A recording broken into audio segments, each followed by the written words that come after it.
Welcome to ACC Nation, featuring sports news and special guest interviews. Here's Will Ojanen and Jim Quist. Jason Carmelo of BigUnderdog.com. Bracketology is our guest, and we're talking NCAA Sweet 16. Well, we're going to go back and look at the entire bracket here first and talk about the first round pound, because there were an awful lot of upsets. Let's get right into that. Guys, let's just kind of bounce back and forth between each other, because I know everybody's got something that they want to throw into this mix. Some of the upsets that maybe were the most surprising to you guys. Go ahead, Will. Sorry. Okay, so no, what I was going to talk about first real quick is the fact that we really went through the first round and we didn't have the huge amount of upsets. I think the biggest ones we had were Yale over Auburn and Oakland beating Kentucky. And usually we see a lot more than, I mean, we did have Grand Canyon too, and I kind of look back at this as like the conference tournaments having so many bid thieves kind of ruined it in a way. If you catch where I'm going, what are your thoughts on that, Jason? Yeah, what happened was a lot of people got caught up in the storm of the major conferences having upsets, right? So a lot of the one seeds maybe didn't pull out all of their conference tournaments. Purdue didn't win, Carolina didn't win, right? So we got caught up in that. But what happened was in the strong tier of mid-majors, Grand Canyon, Charleston, Samford, that range, and Duquesne was playing really well. That range of teams, they all survived. Those one seeds or the high two seeds, they all made it through. So with the bid stealing happening and with those strong mid-majors happening, we were going to have in that 12 and 13 range, those teams were going to be quality teams. And because of that, we had those upsets. The reality is those teams don't have the athleticism then necessarily to win 2 and 3 games. But when they put some early game pressure on teams, you could feel it. You could see in the beginning of even the Kansas-Samford game, Samford wasn't really ready. They didn't think they could hang with them. And then they realized we're pretty good. We can score. We can score at Kansas on will. And, they almost caught up. A cheap foul was called and they got beat. But you could feel that in the Grand Canyon thing. Like you could see some of that. The 12 and 13 seeds were really good. Oakland was a quality team. Townsend and Golke played very well, and for Oakland, and that was a surprise that they beat Kentucky. But we talked about it for many years. When you look at teams' metrics, Kentucky had it and Baylor had it, right? And why these two teams aren't playing is they didn't guard well enough. Again, if your defensive efficiency is around 100 or 90, right, of all the teams in the country, you're not going to make it through 4 games to get to the Final Four. I'm going to throw this in here right up front. I don't usually jump on refs, but I'm going to tell you right now, this has been the worst officiating season I have ever seen. And it goes further back than the tournament. But the tournament, some of the calls non-calls have just been outrageous. And I think there is a need to restructure and to kick some people's butts out of reffing altogether. I think that it's been that bad and that egregious. Now, that being said, let's continue talking about basketball. And usually the thing that kind of stood out to me when the whole bracket process went through is this year they put the play-in games on the 10 line, which shocked me because usually we always see them on the 11 line. And it goes back to the bid thieves and everything. This is like that 8, 9, 10, 11 line. It just felt like a jumbled mess to me this year. Yeah, that you got it exactly right, Will. So the committee basically had their list right heading into the weekend. And then NC State finished the ACC, Oregon finished, the Pac-12, Duquesne finished the A-10, and you just kept seeing thieves take bids, right? Dayton was going to make it from the A-10 already. So then they say, where do we slot these teams? They aren't as good as some of these other teams we've had. So they took up all the 12s and all the 11s, and they pushed, again, like you said, they pushed the play-in game to the 10s. So you had teams that a week ago, before Selection Sunday, were safely in the tournament playing in a play-in game, which is crazy. And the difference, but to your point, the difference at that point between Oregon and NC State and a Colorado State, I mean, it was very, very minimal at that point. Yeah, and it is an interesting thing because when I look at the scheduling, I felt like they were done. They were Yes. done for the weekend. They just let an intern fill it in. Yeah. Yeah, I think the biggest misconception every single year with a selection committee is that the conference tournaments matter a lot. They don't. They don't. Now, if someone wins it, if NC State wins it, they got to get, they got to get in the bracket. But things moving around, let's keep in mind here. Clemson got blown out by Boston College on a neutral court, which to most human beings would say, all right, that's going to push them from kind of a mid-6 seed to a 7 seed. They're going to have to deal with the 7-10 game and a 2 in the next round. And it didn't at all. They were done. The committee had selected the seeds of the teams they were going to be, and then they just slotted in kind of the conference tournament champions. All right. Hey, before you go any further, Will, because I want to get this out of the way. We're going to talk about Virginia and Pitt. Oh boy. Let's just jump right into this right now. Let's just get it out of the way. Virginia should not have been picked, but neither should have Pitt. And tell us why. Pitt's really easy. Pitt, they had a really good record down the stretch. They started to look like a team when you watch them play that, that kind of looks like a tournament team. The reality is this: Pitt's non-conference strength of schedule, which is a key component of the year, was 343 out of 362. All right, there's one. And the committee has been steadfast that if your non-conference strength of schedule, basically, so kind of for those people following, your schedule in November and December for the most part, so for 2 months of the basketball season was one of the worst in the country. The committee has always said, if you're not going to put the game ahead of your schedule, basically, if you're not going to promote the game and play good teams, if you are near the cut line, you will not make the tournament. That's happened throughout the years, and that happened to Pitt. It's simple as that. In the one major team they did play was Missouri, and they got beat. Cha-ching, too. And they were so far behind the 8 ball in the season, they were going to have to play nearly perfect. They almost pulled it off, but that was the reason why. If they're non-conference strength of schedule, right? Even they just kind of mixed around their schedule a little bit, was 242 instead of 342, they would have made the tournament. Cha-ching almost only counts in horseshoes and hand grenades. And that is why Pitt was not in there. Let's look at Virginia for a second. Honestly, I just didn't. I didn't feel like they should have been in there. But tell us why they were. Virginia, I'm having a hard time because I didn't have them in my bracket.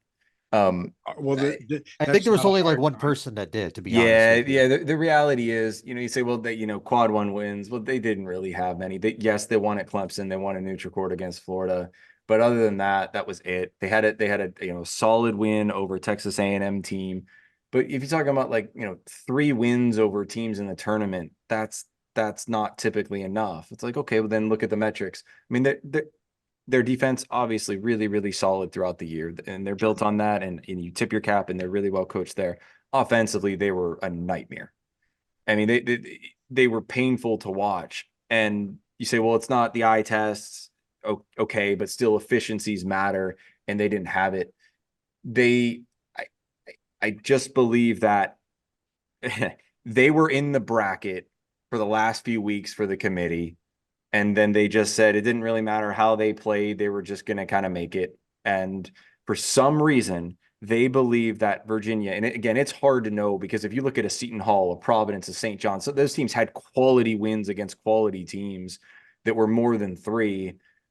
They somehow felt that Virginia made it. I don't have a great answer for you other than they kind of checked all the boxes, right? They were kind of okay at everything in terms of their resume. They had no bad losses, nothing outside of quad 2. But the reality is, I think just about everybody, all of us that kind of prognosticate and select, really feel Virginia should not have made it. And it's dangerous, right? It's dangerous to say they shouldn't have made it and look at the first game. because when you start the tournament, all you can do is evaluate a team on Selection Sunday. You cannot, after that, what happens in the tournament is not necessarily a reflection of whether they should have made or not. But man, it sure seemed that way with Virginia. Yeah, scoring 12 points and a half. So I didn't even go off of that game, to be honest with you. I didn't go off that game at all. I was surprised, just almost blown away that they were selected to be in there, period, because I just didn't think that they had performed up to snuff and shown that they were a team that belonged there. And offense, oh my gosh, Will has been listening to me go off left and right all season long about that offense. It sucked. It was 204th in the country. God. 204th. They had three scores and nobody else. Yeah. Okay. But enough of berating teams here. Let's start getting into a little more positive. There's lots of positives. I mean, you got 25% of the Sweet 16. Yeah. There we go. Right. Okay. So, hey, we can do our SEC chant. Oh, I'm sorry. ACC. I'm sorry. Go ahead. Well, I think the story of the tournament, at least from the ACC standpoint, is definitely NC State. And I'm just going to bring Virginia back into this because had they hit an 80% free throw shooter hit one free throw, we're not talking about NC State right now. And we're probably talking about Kevin Keatts looking for a new job. It's funny what luck will do to a person. But here they are. Absolutely. He would have been fired the day after Selection Sunday, right? That was a given to your point, Will. It's crazy watching NC State play. It's kind of like watching a baseball game and a team with a really good bullpen in a race to the seventh inning. Back, the Royals used to have a really good bullpen, right? And you face these teams. It's a race to the last 10 minutes. And once NC State gets to the last 10 minutes, DJ Burns gets the ball on the left block every single possession. And they're going to get points or a very good perimeter shot after double or even triple team at times every single possession. Keatts calls him the closer, and it's just like that. It is crazy how they've just transformed the game and really turned the game into a 25 or 30-minute game. Because after that, if you're losing to them, and you can ask Texas Tech, it's hard to catch up because they're either going to get a simple shot on the block or kick out wide open three. Yeah, exactly. And I think that's one of my favorite things about Burns is he's really agile for his size, but he's also a really, really good passer too. Really good passer.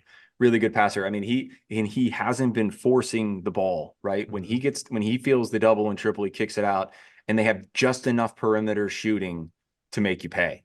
And they're playing with such confidence. I mean, part of it is it's just they're a very confident team right now. And there's, Marquette is a fantastic team. Tyler Kolek is one of the best point guards in the country over the last couple of years. But the reality is that NC State has the athleticism to match up with them. It should be a fantastic game. And the way NC State's playing, there's really, they can beat anybody. Again, if they have a 4-point lead with 10 minutes to go, they're probably going to win because they get such good shots down the stretch. Their possessions are so sound and so organized. They're not turning the ball over, and they're getting good shots late. Has anyone ever fired a coach who's taken a team, let's say, to the Elite Eight or even to a championship? Has anyone ever done that? Oh, man. What a good question. Think of, because I can't think of it. I don't think so. I wonder if we'll see our first. I don't think so.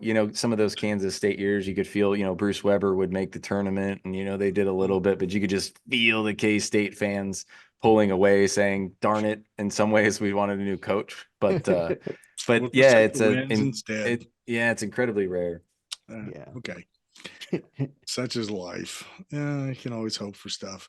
I hate to do it, but I also turn an eye toward Clemson. Yeah. I mean, we've been talking about good old Brad departing for years, and he pulls a rabbit out of the hat. So it looks like I was going to say, it feels like this is December Clemson here. Yeah. They've kind of they circled the wagons, right? I mean, they could not have looked worse against Boston College, right? They looked uninterested, unathletic, right? They didn't have anything that day, no juice. And then all of a sudden, they played a New Mexico team that just came off winning 4 really good games, played at a really high level in the Mountain West, champion. Maybe they're a little tired, maybe not. But Clemson was just waiting for them, and they ambushed New Mexico. Again, a good New Mexico team. And then they shot the ball really well against Baylor, and they put pressure on Baylor's bigs to guard, and Baylor's bigs don't want to guard. And, they had an advantage inside with their size and physicality. They were able to get the lead and just barely kind of hang on, right? Baylor was coming in a hurry late, but they were able to do it. And, I think there was some moments of pause for Clemson fans when PJ Hall got that last foul, and you wondered, is that it? But they were able to hold on. I enjoyed that loss. Yeah. That and listening to Charles Barkley finally stop bloviating over Auburn when Yale took them down. So, it's been fun so far. What can I tell you? Hey, Sweet 16. We got a lot of teams in there, and as you had mentioned to us, it's an ACC sort of thing going on here. Not to jinx anybody, but goodness gracious, we've got Duke, we've got North Carolina, we've got Clemson, we've got NC State. Who would have ever seen that coming? You kind of talked about that a little bit with us before we got on the air. I didn't. I did not see any of that coming. I could have seen Duke and North Carolina, but if somebody would have said, "Hey, is Clemson or NC State going to be in there?" I'm going, come on. Yeah, I mean, you could make an argument that Duke has looked like the best team in the tournament so far. And now I understand. You say, well, you could make that argument. Yeah, you're going to say, okay, so they played Vermont and James Madison. I tell you what, if you watch the James Madison Wisconsin game and you took the names off the jerseys and you watched the quote 5 seed Wisconsin play that team, James Madison out of 100 games would beat Wisconsin 80 times. It was a complete athletic mismatch. James Madison went to Michigan State early in the season, and they beat Michigan State at Michigan State too. So it was not a fluke. James Madison was like 30-3.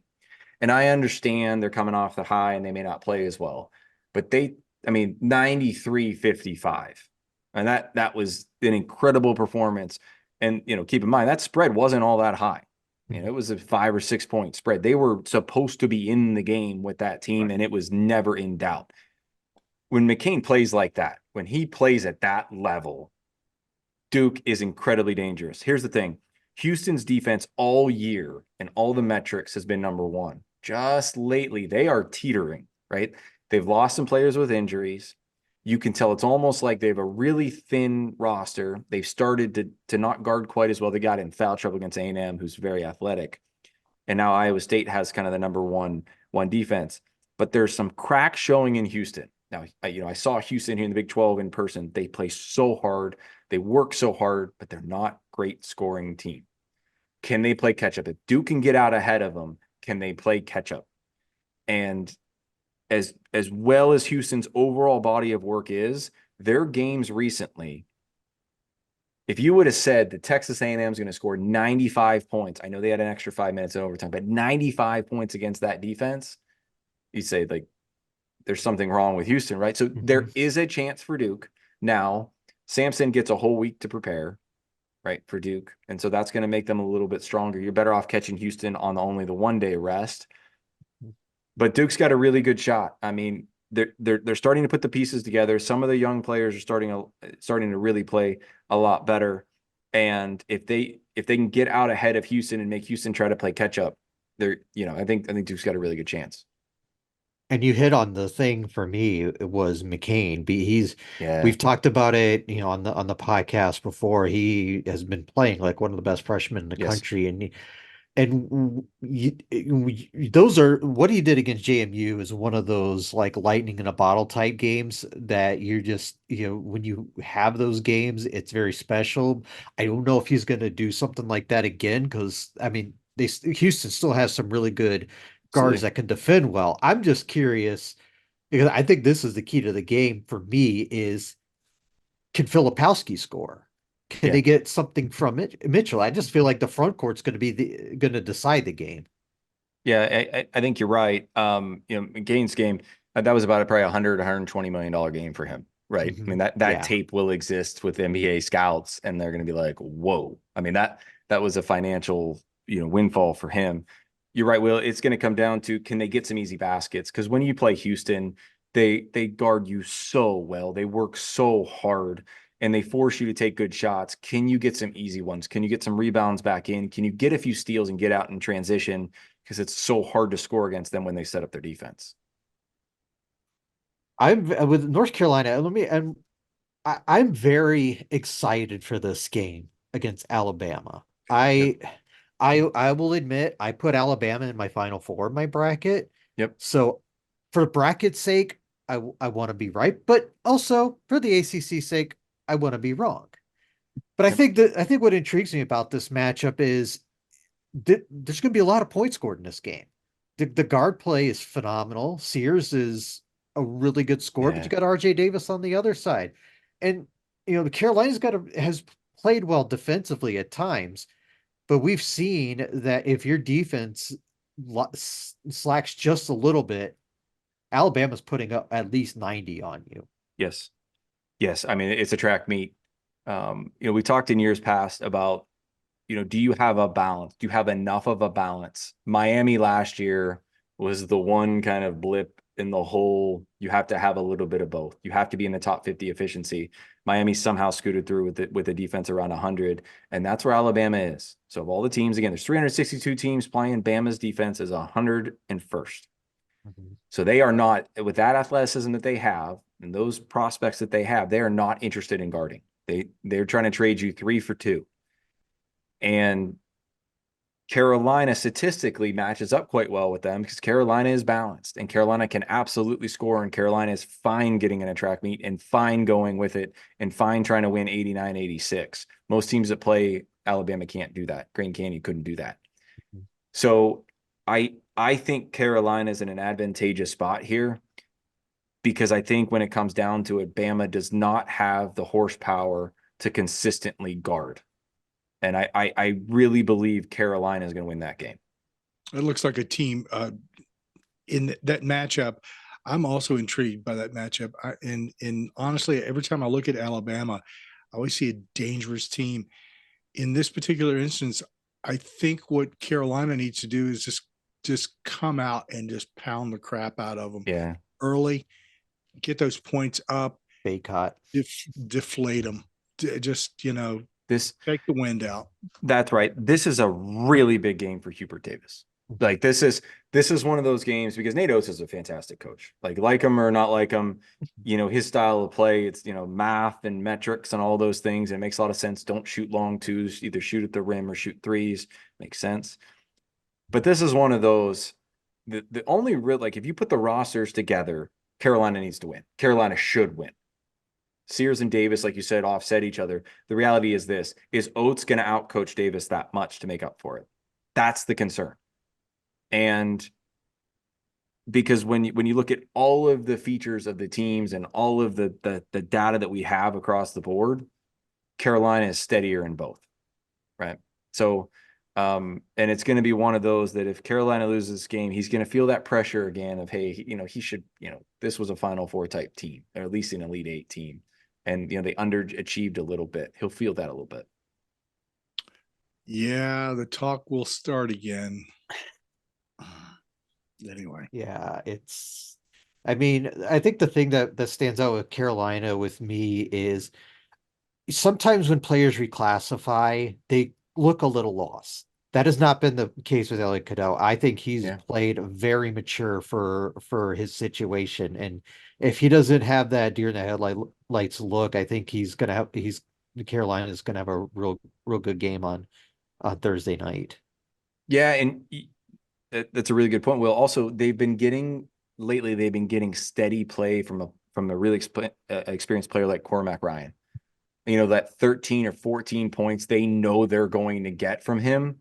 that's really been reliable. He was up and down early in the year. He's kind of settled into a nice, even player to complement some of the really athletic guys. So I want to step out of the ACC just for a moment because I think one of the other Sweet 16 matchups that intrigues me, and I definitely want to hear from you on this, is Purdue Gonzaga. Now, yeah.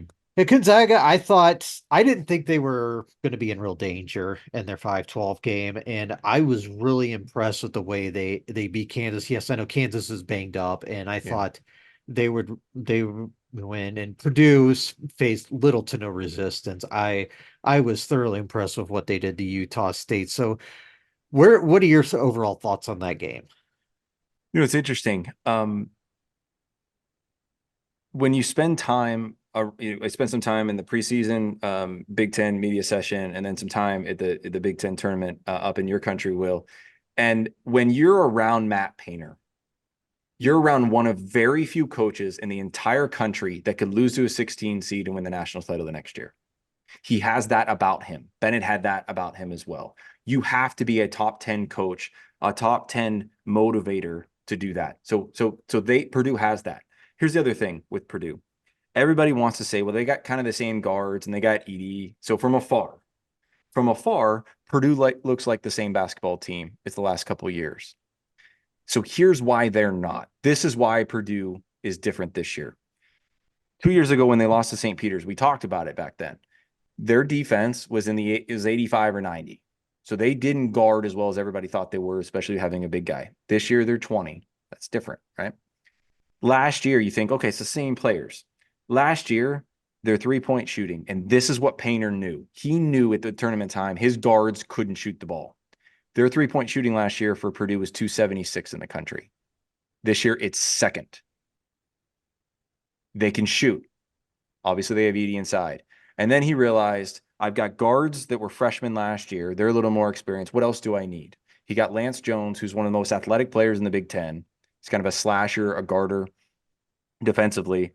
And he's going to put in 12 to 14 points a game, and he can guard a really athletic wing. He might be the one guarding Nemhard for Gonzaga. So when you say we can shoot the ball better from the perimeter, we've got Lance Jones to help us defend and shoot some threes. And then we also are going to defend inherently better because of Jones and such. And we still have Edie. Purdue's different. And I see Purdue as a team. Selfishly, I want to see Purdue play Tennessee because I think those are two of the best, if not the two best teams in the country. UConn's obviously playing at a really high clip that has to be involved in that conversation as well. But Purdue can absolutely have everything in the parts and pieces. If you were buying stock and if you were buying odds, it didn't make sense that Purdue wasn't higher. They're behind some teams that they shouldn't be behind only because of the persona that it's the same thing with Purdue. Not buying it. Take Purdue. Agreed. Painter is Jason's boy. I love Matt Painter. I love Matt Painter. I think he's a fantastic coach. And I think that he has not quite yet figured out how to piece the roster together, right? He always had one deficiency every year. He finally this year has kind of put it together, and we'll see if they can get it done. Yeah. NC State and Marquette. I find that an intriguing matchup. Yeah. Tyler Kolek he's fantastic. Marquette was banged up at the end of the year. Kolek was hurt. So if you haven't seen Kolek play, he is a traditional old school point guard. He is a distributor. He'll make the shots down the stretch when you need them. Not overly athletic, but an incredible collegiate point guard. And they sat him out of the Big East tournament because they were worried. He was kind of nursing a shoulder injury. He's back now. They're at a full go. And listen, Shaka Smart hasn't made a run like this since VCU in 2014. He was feeling the pressure. You could see him on the sidelines feeling the pressure when Colorado was charging. But as good as Kolek is from a point guard standpoint, and they've got some good players as well, there's no reason NC State can't keep the game close. Like this is not a Purdue. This is not a UConn. They've got a good draw, NC State, and a really good opportunity to keep advancing. I believe, truly, I believe all of the ACC schools match up pretty well. Clemson against Arizona. Arizona is big and physical, and so is Clemson. And so it's going to be a war inside, right? PJ Hall is going to earn that money inside.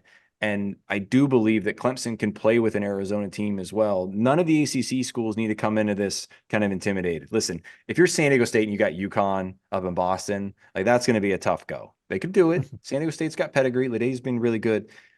But all of the ACC schools have a chance.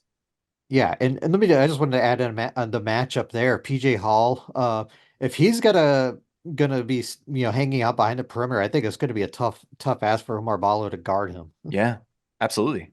Absolutely. Arizona likes to bully people inside. And that's not that easy to do against a Clemson team that, especially lately, has been playing really, really hard. Baylor tried to go a little more finesse, and Clemson wasn't having it.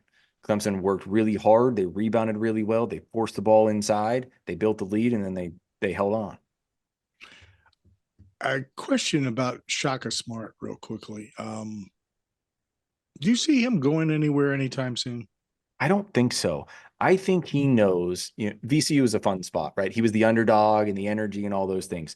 He went to one of the worst schools he could possibly go to. Not because Texas isn't a great school, a great program, a great university. It's because it was a big, giant monster. It's the complete opposite of what he wants to be, a hardworking underdog grinder, right? So it never worked. It almost worked at times with Texas, but it wasn't the right fit for him. And he knew that eventually and got out. Marquette's kind of in the sweet spot.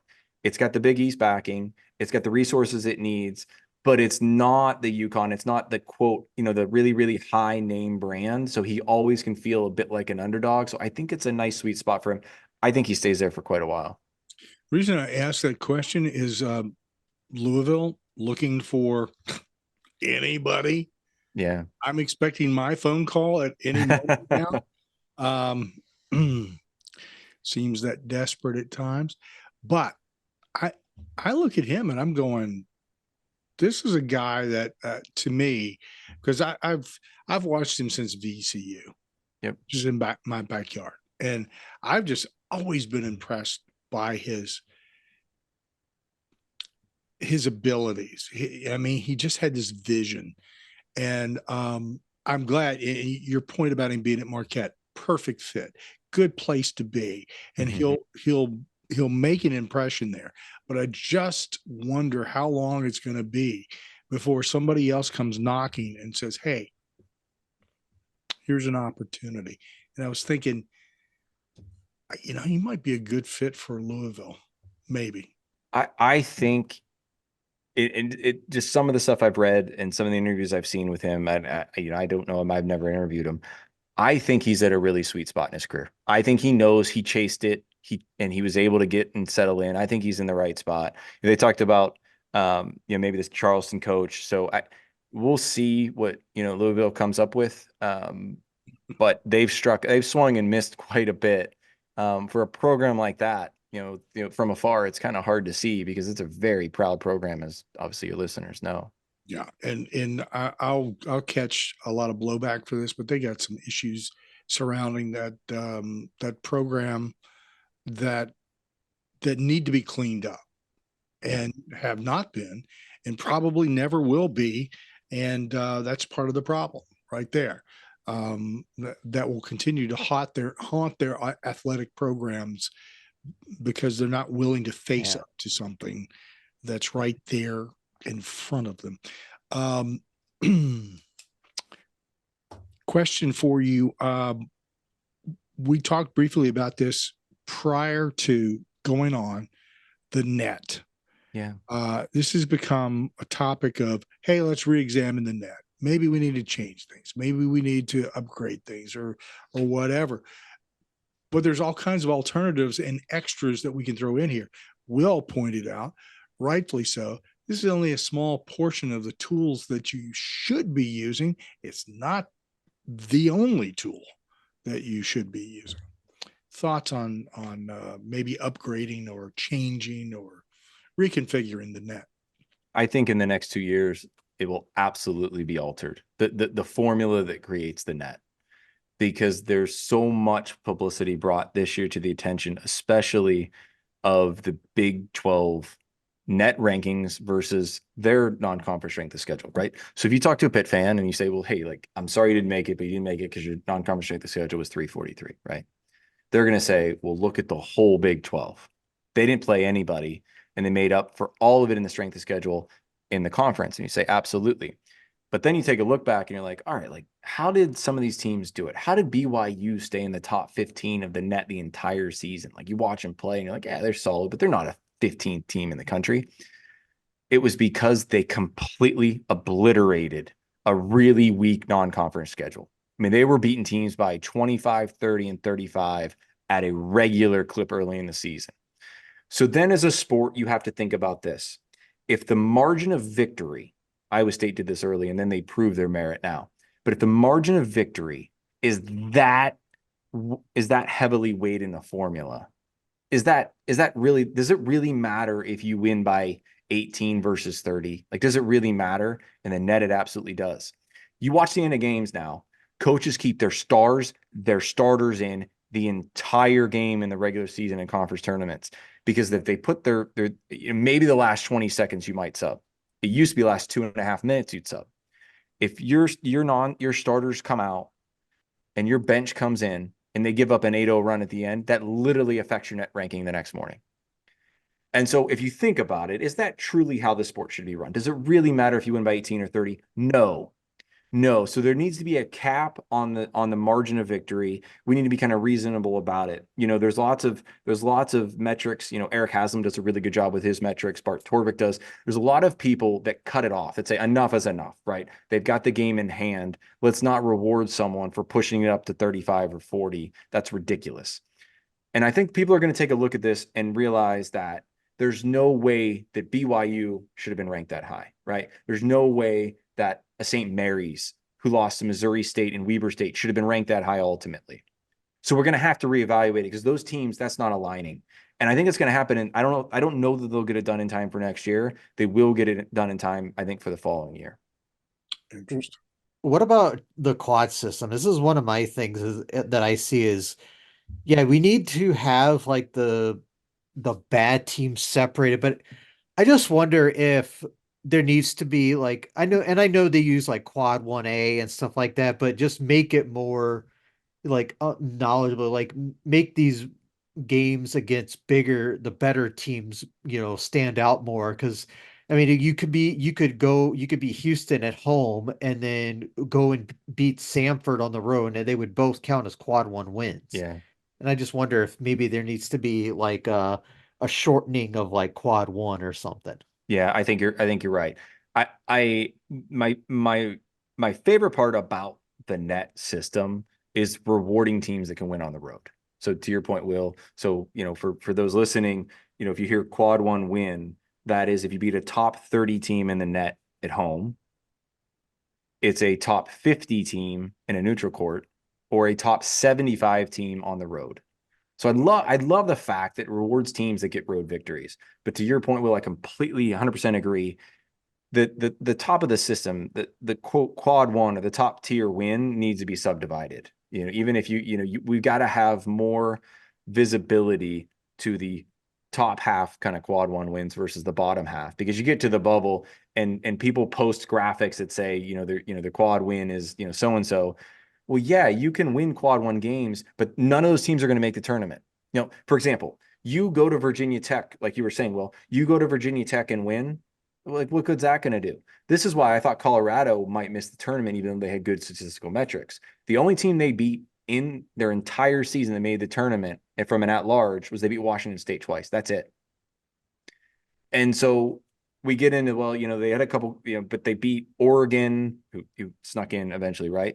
They beat Oregon and Washington, and those were quad 1 wins. So everything looked about right from afar, but when you really zoomed in, they didn't have kind of the depth of the profile. So you're 100% right. We've got to bring up, to the forefront, the really top tier wins, which is, that was always my fear. And I'm sidetracking here, but with Auburn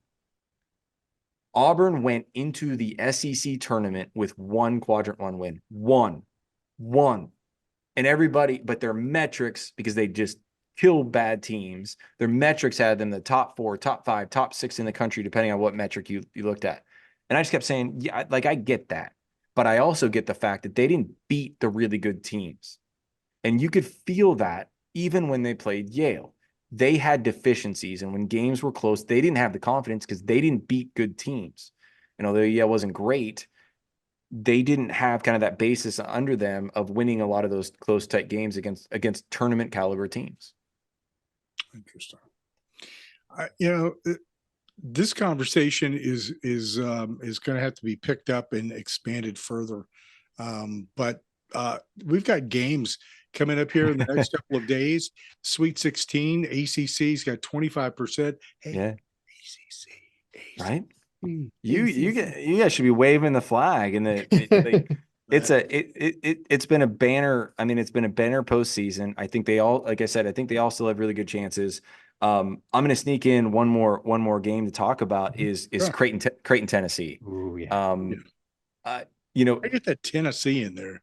Yeah, I mean, Tennessee's really interesting, and I find them, fascinating because they've been so heavily reliant on defense over the last 3 or 4 years under Rick Barnes. They could never really have that go-to scorer to offset the defense. Well, insert Dalton Connect, who went from a Northern Colorado player last year to a first-team All-American this year and probably a lottery pick. I mean, it's just a crazy ascent to stardom, a well-deserved ascent to a stardom. And Tennessee at one stretch was, 3 for 20 shooting threes, and they were able to still hang on and win a tournament game. Mm-hmm. And that is a testament to why, your listeners might be tired, but like, that's why you need to have both legs of the stool to lean on offense and defense, because there's going to be one game in your 4-game stretch to make a Final Four where you don't shoot the ball well. And can you get stops? And I found Tennessee, it really interesting. Insert a Creighton team who can really score, especially inside. Their best, it's crazy with Creighton. Their best players are Shireman and Kalkbrenner inside. They're forwards and center, but they shoot all threes. So they shoot a tremendous amount of threes. They go down and they shoot the 3, and then they try to tip it back in, rinse and repeat. So it's going to be a really interesting game because Tennessee just doesn't give you easy points early. So it's really fascinating of style. Tennessee wants to be kind of methodical and slow at times and really grind it out. And Creighton wants to push and shoot a bunch of threes. So that should be a really, really good game Friday. So success in basketball, or any sport for that matter, but we'll say basketball in this particular instance, and business as well, is usually dependent on a 3-legged stool. In this particular instance, you got to have offense, you got to have defense, and you got to have a bench. Yes. If all 3 of them aren't equal, it's going to tilt. Yeah. So, ask Kansas, right? That's right. Look, I don't understand how Kansas ran out of basketball players. I don't understand it. That will forever be a question for those of us that follow the game. But somehow they did. And they were preseason. They were the preseason top team in the country. And once McCullough got hurt, they didn't have it. They didn't have it at all. It's amazing. Yeah, that's something that people need to. That's how books get written. That's all I can say is that you can look at something like that and you can write a book on that you can have all kinds of conjecture in there. But man, it does make you wonder why something which seems so simple had such a great impact. Yep. I don't know. Hey, Jason, appreciate you being on the show. As always, having a good talk about NCAA Sweet 16. Right before we ease into it, man, it's going to be a wild weekend. That's all I can say. Thanks for letting me talk about the ACC Invitational over the next couple of days. This was a lot of fun. Thanks so much for having me, guys. Yeah, you're the Jason. Man. Big Underdog, the bracketologist. Make sure you check him out, bigunderdog.com, and also follow him because there's a lot of great information there, and he shares a lot of information on social media as well, talking about how the game's going. And don't, if you're from Pitt, don't give him grief. I mean, seriously, come on, people. Just schedule better. That's all I can tell you. Yeah. Learn from mistakes and grow and be better. It's just that simple. Jason Carmelo, thank you for joining us on ACC Nation. Thanks for listening to ACC Nation. Be sure to listen, like and subscribe to our podcast, radio, and YouTube channels by visiting accnation.net. Follow us on Instagram, X, Facebook, Mastodon, Threads, Blue Sky and Reddit at ACC Nation.